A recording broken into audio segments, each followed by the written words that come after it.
Assalamualaikum warahmatullahi wabarakatuh.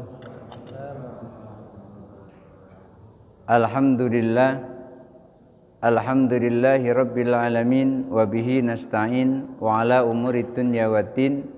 Wassalatu wassalamu ala sayyidil anbiya'i wal mursalin wa ala alihi wa ashabihi ajma'in. Rabbi syrah li sadri wa yassir li amri wahlul 'uqdatam min lisani yafqahu qawli, amma ba'du. Bapak Ibu hadirin jamaah salat maghrib Masjid Jami Al-Hikmah yang dirahmati Allah. Kemarin sudah kita bahas tentang duduk iftiras, duduk yang dengan merebahkan kaki kiri lalu diduduki dan menegakkan kaki kanan. Itu dilakukan adalah pada saat kita melakukan duduk di antara dua sujud, dan juga dilakukan pada saat tahiyat awal. Jadi melakukan duduk iftiras dengan menduduki kaki kiri dengan kedua pantat dan menegakkan kaki kanan, itu dilakukan pada saat pertama duduk di antara dua sujud, kemudian duduk iftiras. Lalu makruh hukumnya ketika seseorang duduk iftiras itu dengan iqa'. Iqa' itu seperti duduknya monyet. Gimana duduknya monyet? Kakinya ditegakkan kedua-duanya lalu duduk di atas kedua tumitnya. Nah, itu duduk iqa' namanya.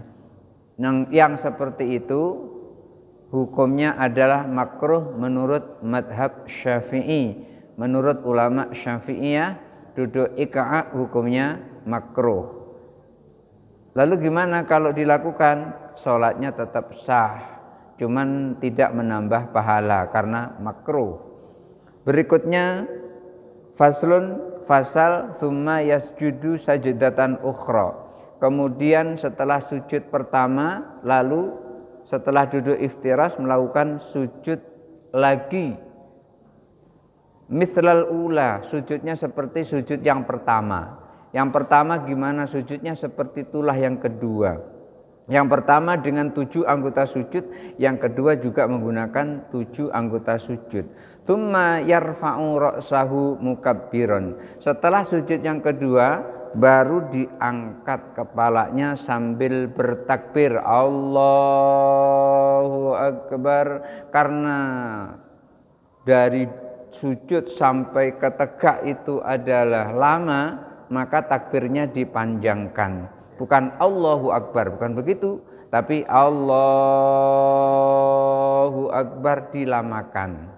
Kenapa kok begitu? Di dalam kitab Al-Adhkar Imam Nawawi menjelaskan agar li'alla yahluwa minadz-dzikri, agar tidak terjadi kekosongan di dalam berzikir saat sholat. Kan wa aqimis sholat lidzikri, dirikanlah sholat untuk mengingat aku. Jangan sampai di dalam kita sholat itu ada kekosongan zikir, kekosongan ingat kepada Allah. Makanya dipanjangkan Allahu Akbar. Tapi kalau Allahu Akbar selebihnya tidak baca apa-apa, itu kosong zikirnya di situ. Yang seperti itu tidak diutamakan yang seperti itu. Lima rawainahu min hadisi Abi Hurairah radhiyallahu anhu fir ruku'i. Berdasarkan yang telah kami riwayatkan, kata Abu Ishaq Ibrahim bin Ali bin Yusuf Asyirazi, kata musannif pengarang kitab ini, yaitu hadis Abu Hurairah radhiyallahu an tentang ruku'. Ketika ruku' juga mengucapkan takbir. Waktu mau ruku' Allahu Akbar, takbir juga. Bangun dari ruku' baru sami Allahu liman hamidah. Qala Syafi'i rahimahullahu ta'ala, Imam Syafi'i rahimahullahu ta'ala berkata, fa idza istawa qa'idan, kalau duduknya itu sudah rata, duduknya itu sudah sama, artinya rata, sudah nyaman lah kira-kira gitu. Ketika duduknya sudah nyaman, nahadho, lalu bangun. Bangun itu maksudnya berdiri, nahadho, bangkit, berdiri. Wa qala fil disebutkan di dalam al-um, kalau di dalam al-um berarti juga Imam Syafi'i, yaqumu minas sujudi, berdiri dari sujud. Jadi ketika sujud tadi kemudian terus berdiri dari sujud, famin ashabina man qala al-mas'alatu. Dan ulama Syafi'iyah Imam Syirazi menyebutkan ashabina wa min ashabina, berarti sahabat-sahabatnya Imam Abu Ishaq atau Imam Syirazi berarti adalah ulama Syafi'iyah. Ada yang berpendapat al-mas'alatu ala qaulaini, masalahnya ada satu masalah, ada dua pendapat, satu masalah ada dua pendapat. Ahaduhuma la yajlisu, ketika sujud terakhir itu tidak perlu duduk lagi. Itu pertama nih, pendapat pertama. Ketika kita sudah sujud yang kedua mau berdiri tidak usah duduk lagi. 5 ruya Wa'il bin Hajar radhiyallahu anhu, berdasarkan riwayat dari Wa'il bin Hajar radhiyallahu anhu, anna Nabi sallallahu alaihi wasallam kana idza rafa'a ra'sahu, ketika Nabi itu mengangkat kepalanya dari sujud, minas sajdati, dari sujud, istawa qa'iman bitakbiratin, langsung saja Rasulullah itu berdiri dan sambil mengucapkan takbir. Jadi setelah sujud langsung saja berdiri, tidak duduk istirahat. Itu menurut riwayat Wa'il bin Hajar, langsung Allahu Akbar, langsung begitu. Wasani, pendapat kedua, yajlisu, duduk. Jadi setelah sujud terakhir duduk dulu sebentar, namanya duduk istirahat. 5 ruya Malik bin Huwairis, kalau berdasarkan riwayat Malik bin Huwairis duduk sebentar. Tapi kalau menurut riwayat Wa'il bin Hajar itu tegak langsung. Kita mau pilih yang mana? Kedua-duanya boleh. Jadi enggak usah, oh itu salah, aku yang benar, enggak usah. Kedua-duanya benar. Karena yang kedua ini, duduk dulu ini adalah riwayat Malik bin Al-Huwairis radhiyallahu anhu, anna Nabi sallallahu alaihi wasallam kana firra'atil ula wasalisati lam yanhat hatta yastawi qa'idan. Nabi itu ketika sholat di rakaat yang pertama dan rakaat yang kedua setelah sujud itu duduk dulu, yastawi qa'idan, duduk dulu. Wa qala Abu Ishaq berkata, jadi kalau menurut Abu Ishaq, in kana dha'ifan jalasa, kalau memang lemah duduk, jangan langsung berdiri. Karena kalau berdiri bisa munyeng. Kan kadang ada orang tuh begitu dari duduk kemudian langsung berdiri, atau dari sujud kemudian langsung berdiri, itu munyeng, ada juga yang seperti itu. Maka duduk dulu, dirasa kira-kira udah stabil baru berdiri gitu. Jadi wa in kana dha'ifan jalasa li'annahu yahtaju ilal istirahati, karena orang yang lemah itu butuh istirahat, gak boleh dipaksakan.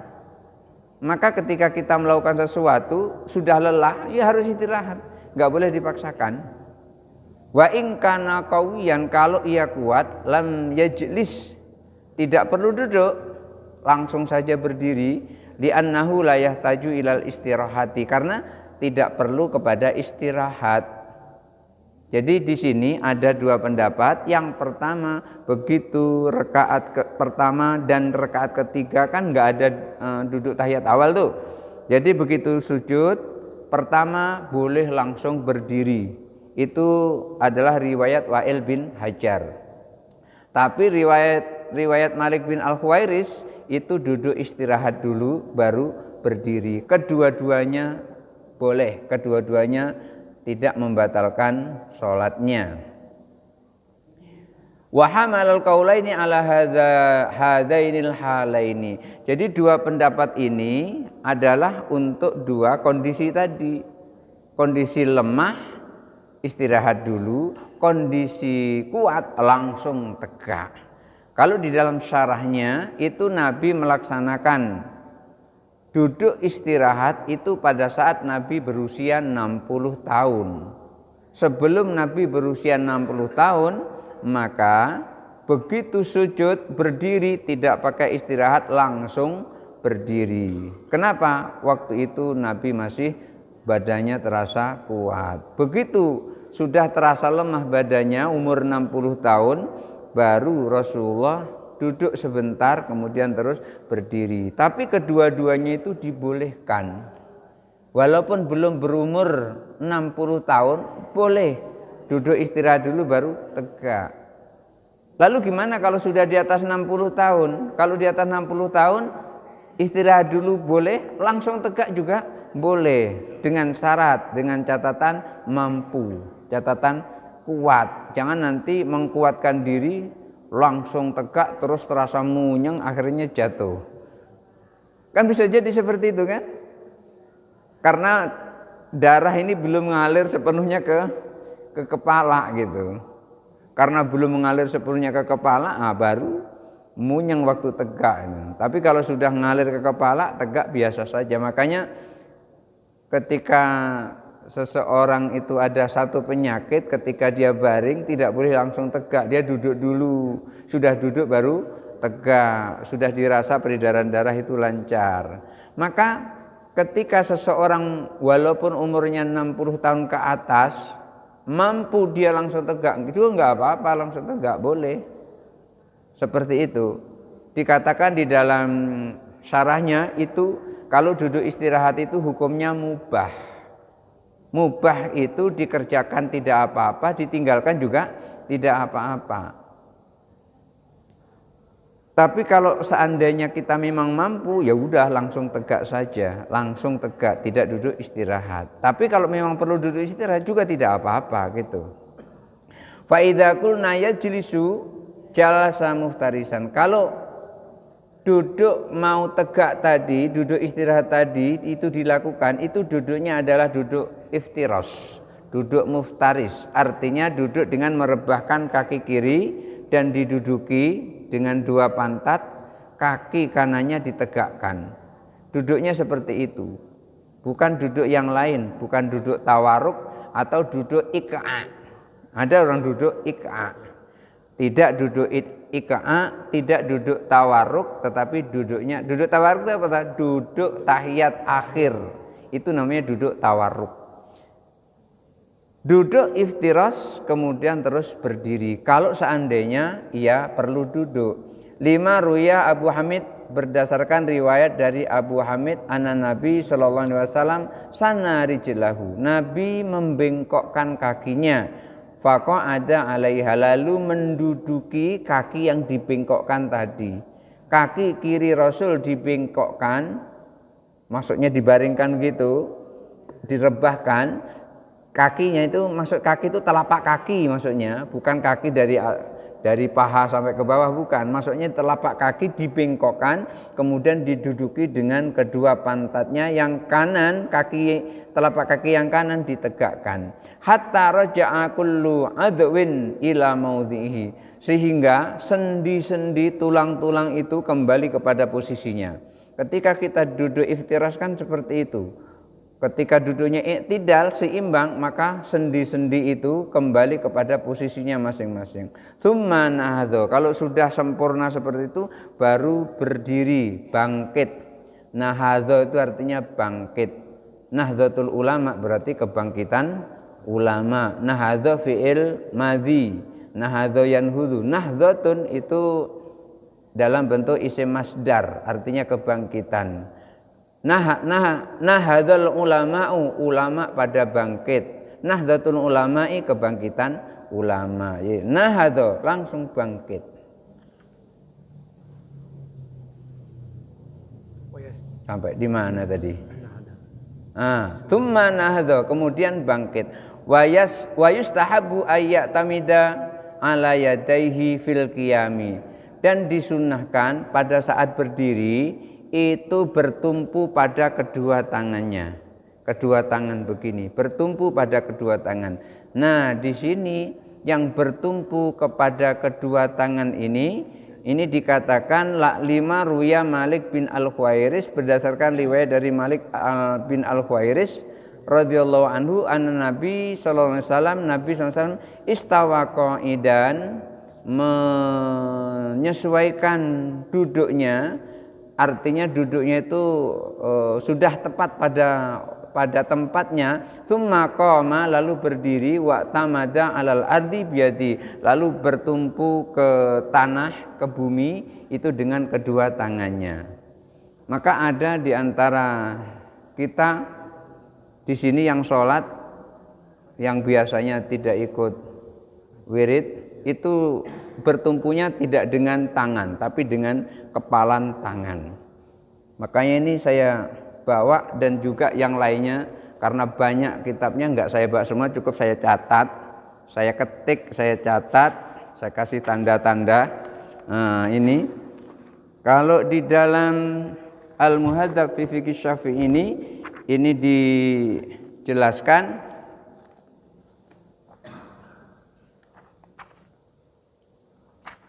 wa idza i'tamada biyadihi kalau ia berdiri bertumpu dengan kedua telapak tangannya, ja'ala batna rohataihi maka bertumpunya adalah dengan perut tangan, dengan perut tangan. Wa butuna asabi dan juga dengan perut tangan jari-jarinya. Artinya yang sebelah ini.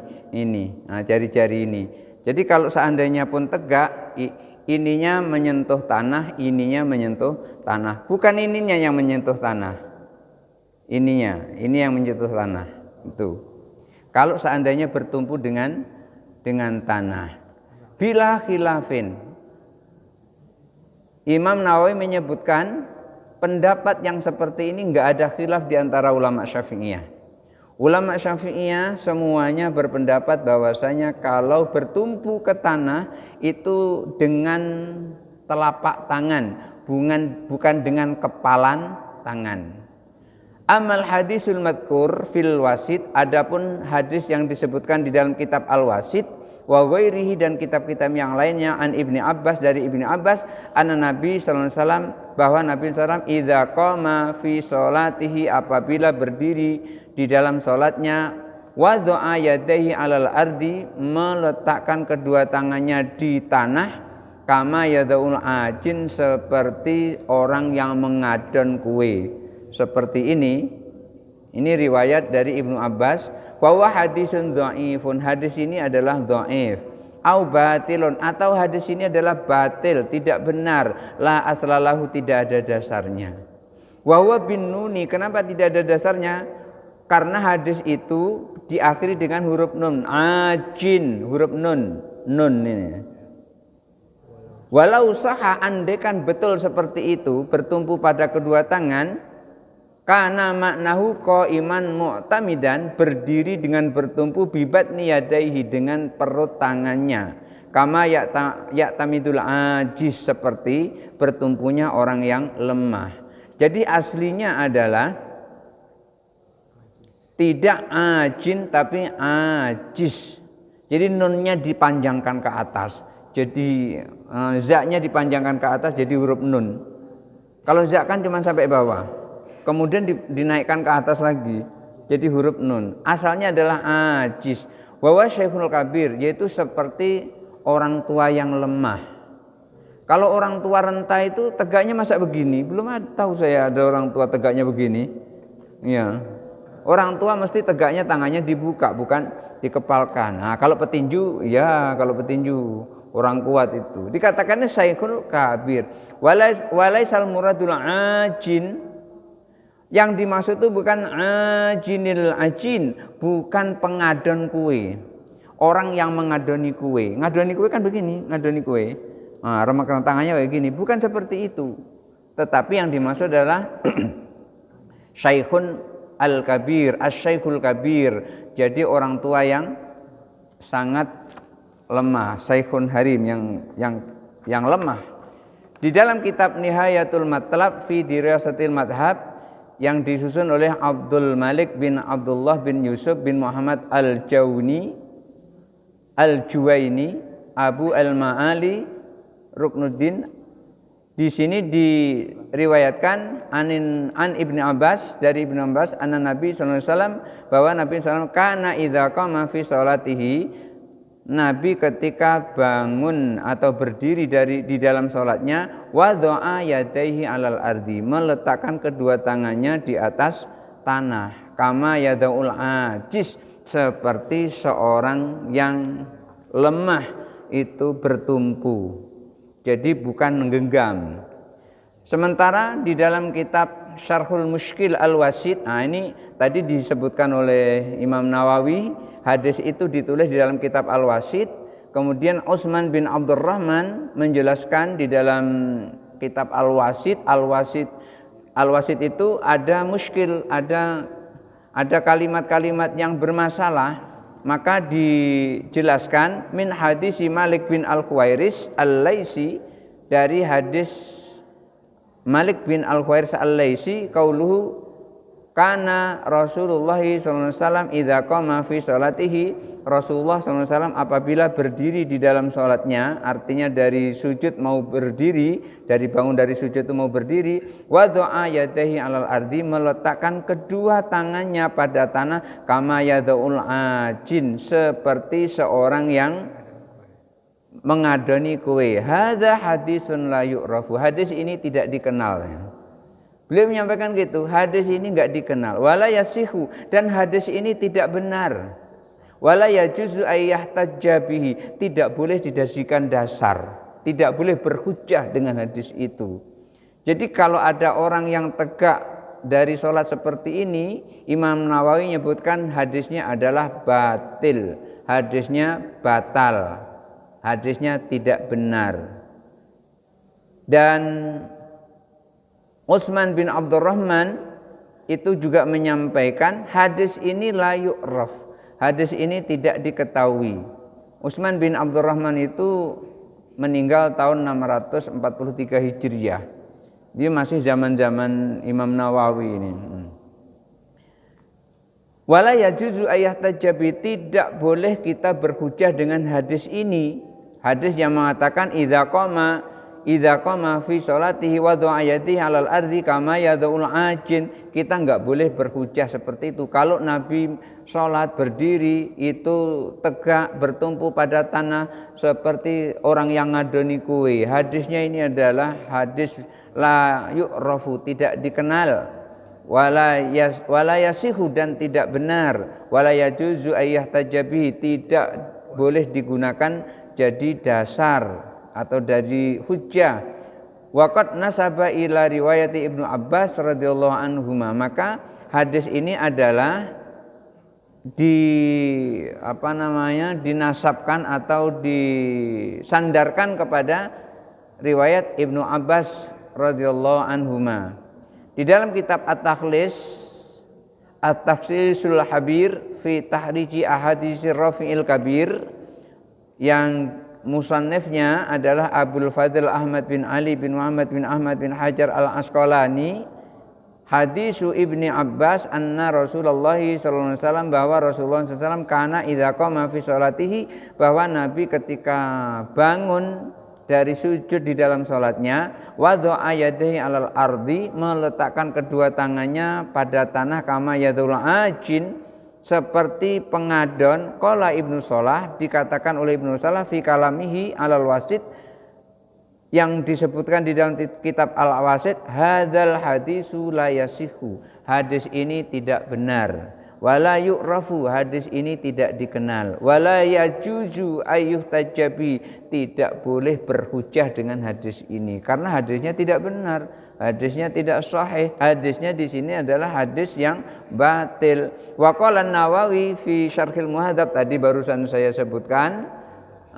Berarti ini Abu Fadil ini mengutip pendapatnya Imam Nawawi karena beliau itu meninggal tahun 852 Hijriah, berarti ulama belakangan sesudah Imam Nawawi. Maka beliau mengutip pendapatnya Imam Nawawi di dalam syarah Majmu' Syarhil Muhadzab, hadza hadisun dhaifun, ini adalah hadis dhaif, au batilun, hadis yang batil, hadis yang tidak benar, la aslalahu, tidak ada dasarnya. Jadi ketika seseorang berdiri dari sujudnya, duduk sebentar, kemudian i'tamada alal ardi, kemudian bertumpu pada tanah, itu adalah kal ajiz, bukan kal ajin. Seperti orang tua lemah seperti ini. bukan seperti pengadon kue. Itu yang disebutkan oleh ulama-ulama Syafi'iyah. Wa qala Syafi'i rahimahullahu taala, Imam Syafi'i rahimahullahu taala, wali anna hadza asbaha bitawadhu'i, karena begitu istirahat kemudian terus bertumpu kepada tanah mau berdiri, itu adalah seperti orang yang tawadhu. Kira-kira lebih tawadhu mana? Begini atau begini nih? Kira-kira lebih tawadhu mana? Tangan begini atau tangan begini? Saya kira ini lebih sopan begini daripada begini. Di hadapan Allah mengepalkan tangan begini, seakan-akan menantang Allahnya. Jadi simbol tawadhu itu adalah seperti ini tangannya, bukan seperti ini. Kayak gini ini bukan orang-orang yang tawadhu. Ini adalah orang-orang yang kuat. Maka kita lihat orang-orang yang mengikut aliran-aliran Wahabi itu kelihatannya seperti pendekar-pendekar itu. Kayaknya kuat-kuat begitu ya. Jadi terlihat pendekarannya gitu, bukan terlihat tawadhuannya. Karena saya perhatikan di masjid saya itu ada beberapa orang yang seperti itu seperti pesilat-pesilat itu.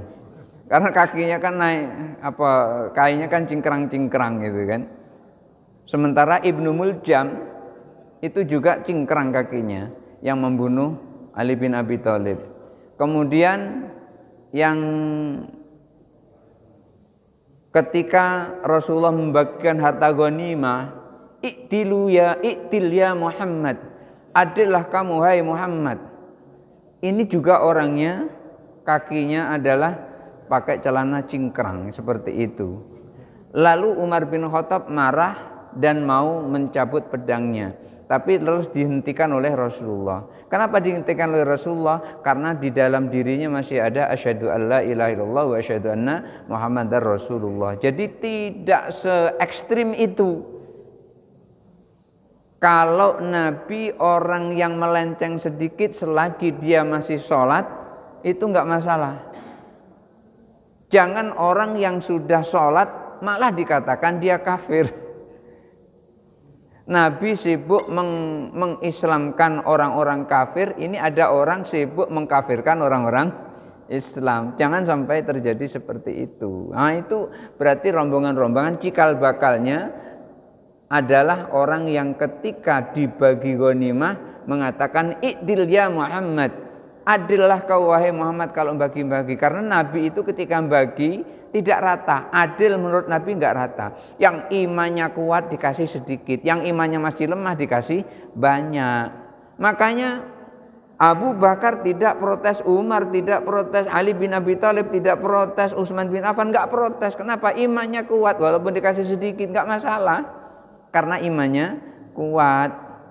Nah, yang imannya lemah itulah kemudian dibagi banyak.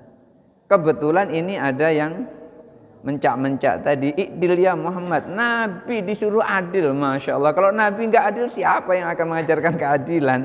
Ya Rabbi, ada orang juga modelnya kayak gitu. Tetapi Rasulullah cegah Umar bin Khattab untuk menyelesaikan dia. Kalau enggak diselesaikan, kalau enggak dicegah, lah putus lehernya itu. Kalau seandainya tidak dicegah oleh Rasulullah SAW. Nah, ketika seseorang tegak itu tadi dengan tangan seperti ini adalah simbol ketawaduan, wa a'wanu lil musalli, dan menolong bagi orang yang sholat tadi karena kondisinya lemah, bisa tertolong dengan duduk istirahat dan tegak seperti ini tangannya, bukan seperti ini. Wa yamuddat takbiru ila ayyakuma hatta la yahluwa fi'lun min dzikrin. Lalu takbirnya diperpanjang, Allahu Akbar, diperpanjang takbirnya. Dari duduk istirahat tadi menuju tegak diperpanjang takbirnya. Hatta la yahluwa fi'lun min dzikrin, sehingga tidak ada perbuatan di dalam sholat kosong dari zikir. Wala yarfa'ul yadu, dan tidak usah mengangkat tangan. Jadi waktu duduk dari duduk mau tegak tidak usah Allahu Akbar, enggak usah seperti itu. Jadi langsung saja dari sujud tadi atau dari duduk istirahat tadi langsung tegak Allahu Akbar, langsung bersedekap. Maka dikatakan di sini layar faul yadu illa fit takbiratul ihram warruku warrafu minhu, kecuali ada 3, waktu takbiratul ihram, waktu ruku, dan waktu bangun dari ruku. Bangun dari ruku angkat tangan, takbiratul ihram angkat tangan, waktu mau ruku angkat tangan, bangun dari ruku angkat tangan. 3. Li hadis Ibnu Umar radhiyallahu an, berdasarkan hadis Ibnu Umar radhiyallahu an, qala, ia berkata, raaitu Rasulullah sallallahu alaihi wasallam idza iftataha shalah, aku melihat Rasulullah apabila salatnya dimulai, rafa'a yadayhi khadwa mankibai, mengangkat kedua tangannya sejajar dengan kedua bahunya. Wa idza arada ayyarka'a, dan mengangkat tangan juga pada saat mau ruku. Wa ba'da ma yarfa'u ra'su minar ruku, dan juga pada saat mengangkat kepalanya dari ruku itu mengangkat tangan. Wala yarfa'ul yadaini baina sajdataini, tidak mengangkat tangan ketika di antara 2 sujud. Jadi enggak perlu angkat tangan. Kan waktu sujud Allahu Akbar kan nggak usah angkat tangan, jadi nggak usah diangkat tangannya. Sujud lagi nggak usah diangkat tangan, tegak nggak usah diangkat tangannya, cukup tangannya langsung begini. Barangkali itu saja dulu yang bisa sampaikan kali ini, mudah-mudahan ada manfaatnya. Nanti kita teruskan insyaallah minggu depan, dilanjutkan dengan pertanyaan. Waalaikumsalam warahmatullahi wabarakatuh. Satu, berdiri dari duduk. 2, berdiri dari duduk. 2, sujud. Apakah harus angkat tangan? Apakah tidak? Apa yang disebut dengan mentauhidkan Allah? Mohon penjelasannya. Terima kasih. Ya. Berdiri dari duduk, 2 sujud, apakah harus mengangkat tangan apa tidak? Tadi sudah dijelaskan tidak harus mengangkat tangan. Artinya ketika berdiri dari duduk tadi mau tegak tidak perlu angkat tangan. Jadi Allahu Akbar begini, tidak usah angkat tangan. Tapi kalau angkat tangan gimana? Ya boleh-boleh saja, tidak apa-apa. Misalnya Allahu Akbar, enggak apa-apa juga. Tapi di sini dianjurkan tidak usah angkat tangan.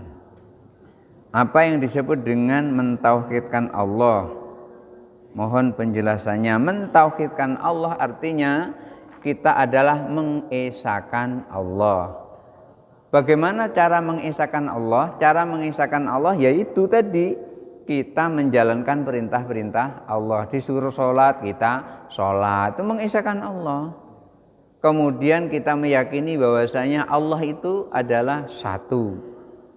Saya yakin semua yang ada di masjid ini ketika sholat tahu siapa yang disembah.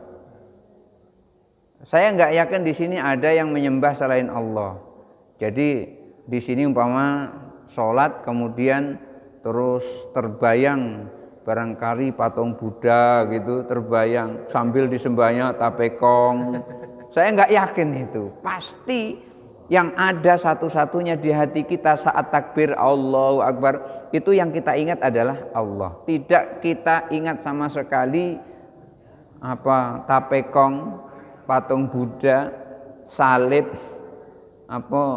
Yesus yang disalib. Kita nggak pernah mengingat itu pada saat kita sholat. Maka seperti itu kita hanya mengingat Allah pada saat kita sholat, itulah namanya kita juga mentauhidkan Allah. Dan mentauhidkan Allah itu pada saat sholat kita merasa seakan-akan kita itu berada di hadapan Allah tanpa membayangkan bagaimana bentuk Allah. Kalau ada yang mencoba membayangkan bentuk Allah dengan mengayal-ngayal sendiri, maka telah jatuh kafir seperti itu. Kenapa? Karena apapun yang kita bayangkan tentang Allah, Allah tidak seperti itu. Mukhalafatu lil hawadis, berbeda dengan makhluk. Artinya yang kita lihat itu semuanya adalah makhluk. Yang kita lihat, yang kita bayangkan semuanya adalah makhluk. Oleh karena itu kita tidak boleh membayangkan Allah, kita tidak boleh mengira-ngira bentuk Allah, tidak boleh sama sekali. Tapi kita boleh merasakan hadirnya Allah pada saat kita sholat, dan kita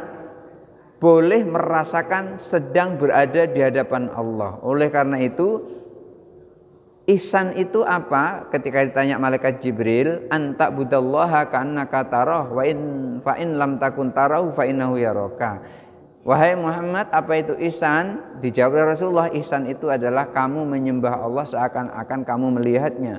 Andai kan kamu tidak melihatnya, maka Allah melihatmu. Kalau kamu pada saat sholat itu sedang lalai kepada Allah, maka Allah pun melihatnya dengan melalaikannya, dalam keadaan lalai. Melihat tapi dalam keadaan lalai, seperti sholat kita pada saat kita sholat dalam keadaan lalai. Jadi seperti itu. Berikutnya, Assalamualaikum Ustaz, izin bertanya, adakah dalilnya duduk akhir pada rakaat kedua sholat subuh atau sholat sunat dengan duduk iftirar, bukan dengan duduk tawarruk? Apakah dalilnya? Adakah dalilnya duduk akhir pada rakaat kedua? Duduk akhir? Ya, subuh. Kok duduk akhir? Ya. Pada rakaat kedua? Ya, rakaat kedua sholat subuh. Oh, rakaat kedua sholat subuh. Atau sholat sunnah dengan duduk iftiros, bukan dengan duduk tawarruk. Ya, maksudnya ini, adakah dalilnya ketika seseorang duduk terakhir itu dengan duduk iftiros, tidak dengan duduk tawarruk? Sepanjang ini yang saya dapati itu adalah duduk terakhir itu dengan duduk tawarruk, tidak duduk iftiros. Mungkin mereka yang melakukan duduk iftiros itu sudah ada dalilnya. Tetapi kalau kita Syafi'iyah, pengikut Imam Syafi'i, kita ngikuti apa yang diajarkan oleh Imam Syafi'i, maka duduk yang kedua, duduk terakhir itu adalah duduk tawarruk. Duduk dengan meletakkan kaki kiri di bawah kaki kanan dan menegakkan kaki kanan, dan duduk kita tidak di atas kaki, tapi duduk kita adalah di atas tanah. Jadi yang seperti ini, karena kita adalah Syafi'iyah, kita ngikuti Imam Syafi'i, kita ini sebetulnya adalah salafi. Kita ini salafi itu artinya mengikut ulama salaf. Siapa ulama salaf yang kita ikuti? 4 yang kita ikuti. Pertama, kita ngikuti Imam Abu Hanifah, sebagian kita ikuti. Kemudian yang kedua, kita ngikuti Imam Malik, sebagian kita ikuti. Kemudian kita ngikuti Imam Syafi'i, sebagian kita ikuti. Kemudian kita ngikuti Imam Ahmad bin Hambal, itu kita ikuti. Contohnya apa? Ngikuti Imam Ahmad bin Hambal. Kita ngikuti Imam Ahmad bin Hambal, contohnya ketika ada orang meninggal, kita kirim Fatihah. Ini adalah yang diajarkan oleh Imam Ahmad bin Hambal. Dulu ketika Imam Ahmad bin Hambal itu datang ke kuburan, ada orang meninggal di situ, ada orang buta.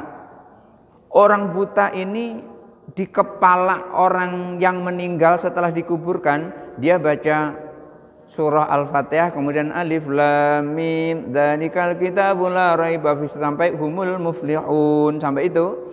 Kemudian di arah kakinya dibaca amanar rasulu bima unzila dan seterusnya, itu awal surah Al-Baqarah dan akhir surah Al-Baqarah, dibaca seperti itu. Lalu Imam Ahmad itu menyebutkan bahwasanya itu adalah bid'ah. Setelah itu ada orang yang datang kepada Imam Ahmad bin Hambal, wahai Imam Ahmad bin Hambal, pernahkah engkau kenal dengan, saya lupa namanya itu, dengan seorang yang bernama ini? Dikatakan begitu, ya saya kenal, pernah meriwayatkan hadis darinya, pernah. Beliau pernah menyampaikan itu. Setelah memberitahu seperti ini, beliau pernah menyampaikan itu, bahwasanya kalau ada orang meninggal, itu di arah kepalanya dibacakan awal surah Al-Baqarah 5 ayat, kemudian di akhir surah Al-Baqarah itu bagian kakinya, itu pernah diriwayatkan oleh Ibnu Umar radhiyallahu an. Setelah tahu itu langsung dia bilang, pergi kamu ke kuburan lagi, kasih tahu sama orang buta tadi, teruskan saja katanya gitu. Makanya beliau menolak itu adalah bid'ah karena belum ketemu dalilnya. Setelah ketemu dalilnya baru nyuruh. Artinya apa? Artinya bid'ah itu adalah sesuatu perbuatan yang tidak ada dalilnya. Kita baca tahlil ada dalilnya, kita baca tasbih ada dalilnya, kita baca sholawat ada dalilnya. Semuanya yang kita lakukan itu adalah ada dalilnya. Tidak harus urutan seperti itu. Ketika Nabi menyampaikan ayat wadhkurullaha dzikran katsira, dan berzikirlah kalian kepada Allah dengan zikir yang banyak. Seperti apa zikir yang banyak itu? Apa Nabi pernah mencontohkan keseluruhannya? Tidak. Yang penting kita berzikir sebanyak-banyaknya kapan saja dan di mana saja. Dengan sebutan apa saja, yang sebutan itu adalah sebutan zikir. Apakah Allah, Allah, Allah, Allah. Dan bahkan ada orang yang nyebut Allah itu bukan zikir. Nah kalau nyebut Allah bukan zikir, ayat yang menyebutkan wadhkurisma rabbika, dan sebutlah nama Tuhanmu, kita disuruh berzikir dengan menyebut nama Tuhan. Tuhan kita siapa? Allah. Masa nyebut Allah tidak zikir? Al-Quran menyebutkan itu zikir, dia menyebutnya tidak zikir, berarti dia punya Tuhan selain Allah. Makanya nggak ada gunanya bagi dirinya menyebut Allah itu tidak zikir, karena Tuhannya bukan Allah. Kalau kita, Tuhan kita Allah. Al-Quran perintah wadhkurisma rabbika, dan sebutlah nama Tuhanmu. Pertanyaannya, siapa nama Tuhanmu? Allah. Berarti kita nyebut Allah itu zikir. Imam Muslim meriwayatkan yang ditulis di dalam kitab Tanwirul Qulub, di situ dikatakan, kalau di dunia ini masih ada orang menyebut Allah, Allah, maka tidak akan datang hari kiamat. Artinya zikir itu Allah, Allah itu bukannya tidak zikir. Masya Allah, ada orang kok seperti itu, namanya pendangkalan ibadah itu. Ingin mendangkalkan ibadah kita, ingin menjauhkan kita dari Rasul, ingin menjauhkan kita dari Allah. Tapi kita tidak akan pernah jauh dari Allah, tidak akan pernah jauh dari Rasul Sallallahu Alaihi Wasallam. Berikutnya. Assalamualaikum Ustaz. Kalau kita sholat mengikuti imam, niatnya pakai adaan makmuman lagi atau tidak, atau langsung makmuman lillahi ta'ala? Adaan atau makmuman? Ketika kita sholat dan sholat kita itu memang adalah bukan sholat qadha, maka boleh kita menyebut dengan adaan, boleh juga tidak usah menyebut adaan. Jadi kita misalnya usolli fardal maghribi makmuman lillahi ta'ala juga boleh. Atau seandainya tidak menyebut makmuman tapi kita niatnya adalah makmum, enggak apa-apa, karena itu adalah lafadz niat, bukan niat. Yang dimaksud niat itu adalah ketika takbiratul ihram Allah, pas saat itu dalam hati kita bunyi usolli fardal maghribi salasa rakaatin mustaqbilal qiblati adaan lillahi ta'ala, baik apakah adaan maupun tidak adaan. Jadi pada saat Allah tadi Allahu Akbar, pas bar itu selesai niat kita. Jadi ketika mulut kita bilang Allah, Allahu Akbar, hati kita membaca niat. Bisa enggak kira-kira? Dilatih bisa. Setidak-tidaknya pas Allah itu, pas Allahu Akbar, pikiran kita, hati kita tahu kalau kita ini sedang sholat maghrib gitu, atau kita sedang sholat isya, atau kita sedang sholat subuh. Jangan sampai Allah usolli fardhol makmum lillahi ta'ala bar, nggak boleh seperti itu malahan. Malah nggak boleh yang seperti itu.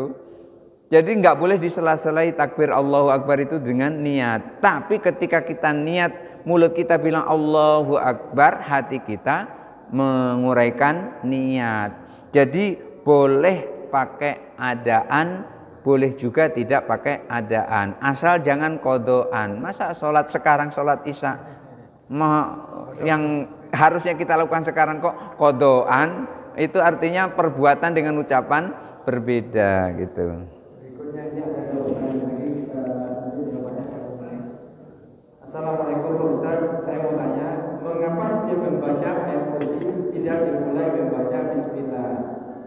2. Boleh tidak setelah pembacaan kunut tangan diusapkan ke muka? Ketiga, apakah hukumnya ibu-ibu tak ziarah ke kuburan?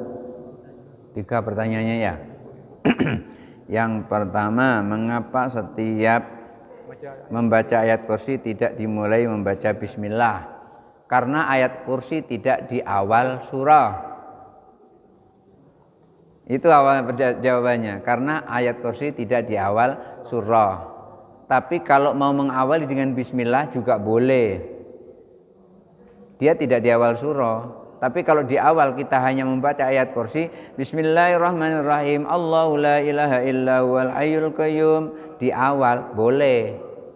Tapi ketika kita sambung dengan yang lain, tidak diawali dengan basmalah. Kenapa? Karena dia bukan awal surat. Berikutnya, boleh tidak setelah membaca kunut tangan diusapkan ke muka? Boleh, tapi hukumnya makruh. Boleh tapi makruh. Artinya dikerjakan tidak apa-apa ya, siapa tahu ada gatal-gatal di sini sambil garuk kan. Nah, boleh tapi hukumnya makruh karena itu adalah doa dalam sholat, jadi tidak usah ngusap muka. Berikutnya, apa hukumnya ibu-ibu takziah ke kuburan? Hukumnya sama dengan yang lain, boleh hukumnya. Sunnah hukumnya, tapi dengan tata cara aturan kita berziarah. Tidak boleh kita menangis dan terisak-isak di situ karena barangkali ingat sama siapanya gitu di situ. Maka ketika kita ziarah kubur itu kita disunahkan untuk membaca salam. Sebisa kita, mungkin bisanya assalamualaikum ya ahlal kubur, ya boleh juga seperti itu. Atau assalamualaikum ya ahlad diyar minal mu'minina wal mu'minat fa insyaallah bikum lahikun, boleh juga seperti itu. Kenapa kok kita mengucapkan salam kepada ahli kubur? Karena Rasulullah pernah melakukan. Lalu di dalam kitab Ar-Ruh, Ibnu Qayyim menjelaskan di situ, andaikan kita mengucapkan salam pada orang yang tidak bisa mendengar, pada orang yang tidak bisa memahami, maka sama saja kita salam kepada dinding. Kalau memang dianggapnya seperti itu, maka Rasul salam sama dengan batu yang mati atau sama dinding. Artinya apa? Rasulullah mengucapkan salam kepada orang ahli kubur, makam baqi, orang-orang syuhada Uhud mengucapkan salam di kuburan itu. Artinya Rasulullah tahu yang diucapkan itu adalah salam kepada orang yang bisa berpikir, orang yang bisa mendengar. Dulu ketika orang-orang yang mati di perang Badar itu dikumpulkan oleh para sahabat atas perintah Rasul, dimasukkan ke dalam sumur yang sangat dalam. Di situ Rasulullah langsung sampaikan kepada mayat-mayat itu, hal wajadtum ma wa'ada rabbukum wa qad wajadtu ma wa'ada rabbi, apakah kalian telah memperoleh janji Tuhan kalian? Rasul sampaikan, aku telah memperoleh janji Tuhanku, menang di perang Badar. Lalu yang lain heran, nggak ada yang berani tapi untuk bertanya, hanya Umar bin Khattab yang berani tanya, hal taqulu 'alal jifah, ya Rasul, apakah kamu berkata kepada bangkai? Lalu Rasulullah bersumpah, wallahi walladzi biyadihi walladzi nafsi biyadihi, demi diriku yang ada di tangannya, orang mati itu pendengarannya jauh lebih tajam daripada orang yang masih hidup. Itu orang mati. Oleh karena itu kalau Bapak Ibu ziarah kubur, pergi ke kuburan, salamnya nggak usah mekek-mekek walaupun tempatnya jauh luas tuh. Assalamualaikum, ngapa kuat nian? Yang di sana nanti nggak dengar. Semuanya dengar. Jadi nggak usah kenceng-kenceng, kita cukup assalamualaikum ya ahlal kubur atau assalamualaikum ya dara qaumin mu'minin. minal muslimin wal muslimat fa insyaallah bikum lakum. Pelan saja kita salam, dari ujung ke ujung sudah dengar semua. Karena pendengaran mereka jauh lebih tajam daripada kita. Nah. Berikutnya terakhir tanya Ustaz, 1. Mengangkat tangan setelah ruku apa hukumnya? 2. Batalkah wudu bila seorang yang bersandar bila sedang mendengarkan ceramah? Tadi kan sudah dibilang yang pertama ngangkat tangan itu adalah saat takbiratul ihram. Yang kedua ngangkat tangan pada saat mau ruku. Yang ketiga ngangkat tangan setelah bangun dari ruku. 3 ini hukumnya sunnah. Artinya ketika kita tidak ngangkat juga nggak apa-apa. Umpamanya waktu takbiratul ihram kita nggak ngangkat, langsung Allahu Akbar, nggak apa-apa juga yang seperti itu. Cuman kita tidak mendapatkan sunnah. Yang wajib, yang rukun adalah takbiratul ihram, Allahu Akbar. Oleh karena itu ketika ada orang takbiratul ihram, kalau sudah dibahas, kalau misalnya Allah kayak gini nih sudah diangkat bareng Allahu Akbar. Tapi kalau seandainya Allahu Akbar itu harus diulang. Dia harusnya ngangkat tangan, tapi takbir dulu Allahu Akbar. Yang seperti itu harus diulang. Angkat tangannya itu serempak dengan takbiratul ihram. Jangan Allahu Akbar,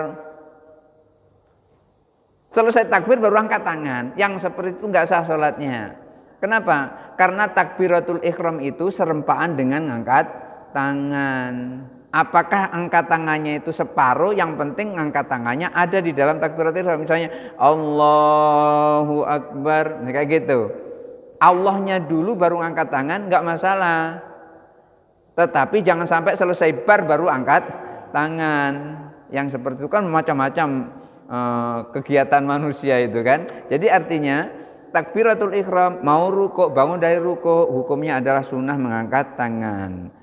Batalkah wudunya bila seorang yang bersandar bila sedang mendengarkan ceramah? Tidak batal orang bersandar kok. Tidak batal, kecuali waktu bersandar kentut, itu batal. Atau bersandar, saat bersandar matanya mejam, ngantuk, tidur sambil bersandar, itu batal wudunya. Tapi kalau ibu tidurnya itu tidak bersandar, tidurnya itu adalah duduk, maka tidak batal. Walaupun 1 jam tidur, tidak batal. Mulai dari saya bilang assalamualaikum sampai assalamualaikum, itu langsung nunduk tidur gitu, enggak batal, tidak. Barangkali kan mendengar suara saya ini jadi mengiringi dan memudahkan tidur gitu. Jadi seperti itu. Kalau memang suara saya ini mengiringi dan memudahkan tidur, ya kalau mau tidur ya buka saja YouTube saya, itu banyak ceramahnya di situ. Nanti mudah tidurnya gitu. Jadi ketika seseorang tidur batal itu adalah ketika tidurnya punggungnya ditaruh di tanah atau ditaruh di lantai, atau punggungnya itu disandarkan ke dinding atau menyandar. Tapi kalau menyandar dengan tangan kita sendiri kayak gini tidak batal. Atau menyandar kayak gini ini enggak batal. Asal posisi kita adalah duduk mantap, duduk bersila, atau duduk dalam kondisi kedua pantat itu rapat, ada yang nutupi. Tapi kalau sampai jatuh kayak gini, itu batal itu kalau sampai jatuh. Tapi kalau tidak jatuh tidak batal. Barangkali itu saja dulu yang bisa saya sampaikan. Mudah-mudahan ada manfaatnya. Hadanallahu wa iyyakum ajmain. Wallahul muwaffiq ila aqwamit thoriq. Wassalamualaikum warahmatullahi wabarakatuh.